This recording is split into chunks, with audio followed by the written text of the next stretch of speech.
Hi guys, welcome to my YouTube channel. Again, it's YouTube Friday, and today I have another secret to share with you guys, and that has something to do with interviewing. Now you see, interviewing happens to be a skill I think everyone should master because it is something that you do multiple times. I mean, you have to level up, right? It's only fair for you to grow while you're doing that. Now, the ideal situation, I think it's pretty much the norm that everyone experiences is after we get out of that room that the interview happens, or that Zoom call or whatever the case is.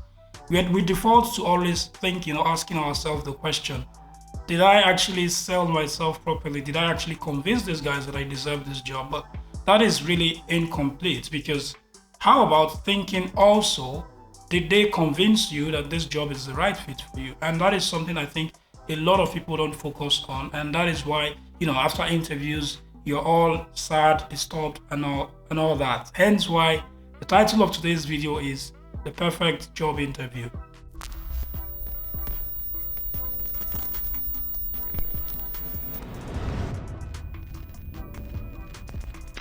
Alright, I'm not just going to waste your time and try to make this video any longer than it should be, because I really want it to be short. So let's just answer the question straightforward. What is the perfect job interview? What does that even mean? Well, the perfect job interview, in my opinion, well, again, like I said, keyword, my opinion. I'm not a HR person, never done recruitment. I salute people who do that. But in my own humble opinion, what I think the perfect job interview is an interview that does not conclude or end without you being the one asking the questions. Now, I understand what you're thinking. Why should you be the one asking the questions? You're the one applying for the job, right? Well, that is the wrong mindset, and that is something I also got wrong for the longest part of my career. Now, we've been made to believe that an interview is, an avenue where you get to pitch or sell yourself to your potential employer, but that is just an incomplete way to think about it, because at the end of the day, you also want to put them on the spot to explain to you how the company fits what you actually want for your career. And that is why it is important for you to also have that bit where you ask the questions. Now, this is something that I have noticed that a lot of companies do, because I had a series of interviews earlier this year when I was searching for a job.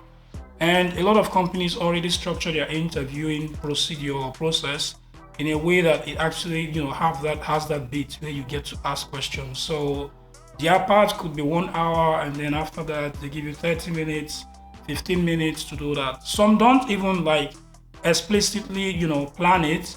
They just do the interview, and after that, they ask you, do you have any questions? And for the longest time, when it gets to that, do you have any questions part, the one thing that most people ask, or even myself, I know I did this, the one thing that most people ask were the benefits part of it. So do you have gym memberships? What are the bonuses?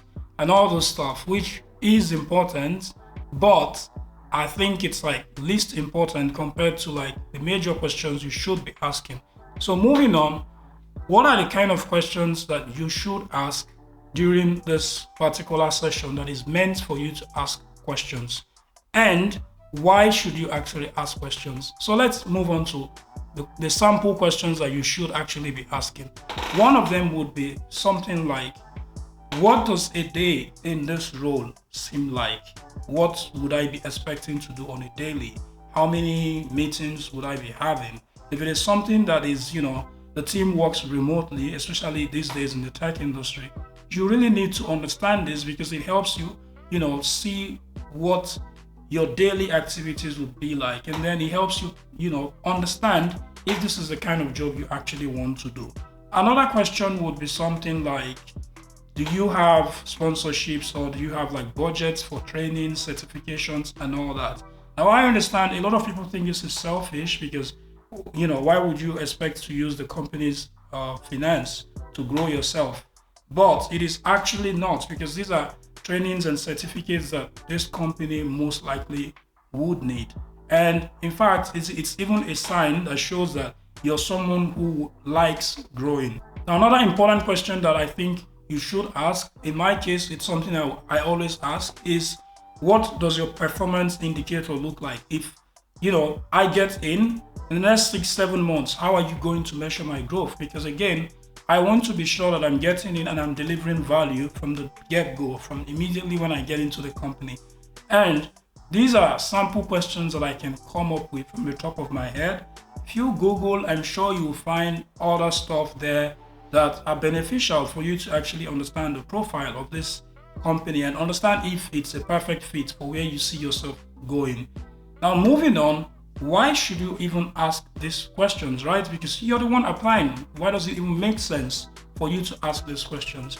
The first reason why it makes sense is, what I've been saying. You give the company the opportunity to explain to you why they are a perfect fit for you. And they do this by pretty much answering every other thing that you've asked. So when it comes to the certification part, you want somewhere where you're encouraged to grow. So you get to understand, is this somewhere that I can actually, comfortably grow? And comfortably growing simply means having the resources to grow, and finance happens to be the most beneficial and vital one. Another reason why it's vital for you to ask questions when it comes to, the daily activities, you want to understand what the day-to-day activities on the job is like. Now, you might have read this on the job posting, but if every job posting has a well-detailed description of the job, then you wouldn't be able to stop reading. It would just be unnecessarily long. So this is also a part where you get to understand the parts, that are not covered by the job posting. So the mode of work, what the day-to-day activities is like on the job. And then lastly, the meetings part and some other things is also vital. This is, something you want to understand. I know people who don't actually like having meetings. So if you don't ask these questions, then you don't get the chance to actually understand what it's going to be like. And chances are, when you're told that this is how many meetings you'll be having, this is an opportunity to bargain. Oh, is it something that we could cut down on? Is it something that, is optional? Is it something that we can, meet each other halfway on? So, simply put, summarizing everything I've been saying, all I'm saying is we need to get past the habit of, going to an interview, you step out and you're thinking, you're all disturbed and worrying. Did I actually say all the right things to prove to them that I deserve this job, without actually being confident and bold enough to say, oh, this is the company I think I can work. Money aside, yeah, salary is important and all that, but then again, there are other things that constitute the perfect workplace. And an interview happens to be the first avenue, the first opportunity for you to determine that. So if you get out of an interview and you cannot think of 5 reasons why this is a perfect place for you to work, then it's either they didn't do their job of selling the company well to you, or you didn't ask the right questions. And that being said, that's where we end it for today. If you have any questions, shoot it on the comment section. Like, share your contributions. I'd like to hear your opinions as well. Thank you for watching. See you next time.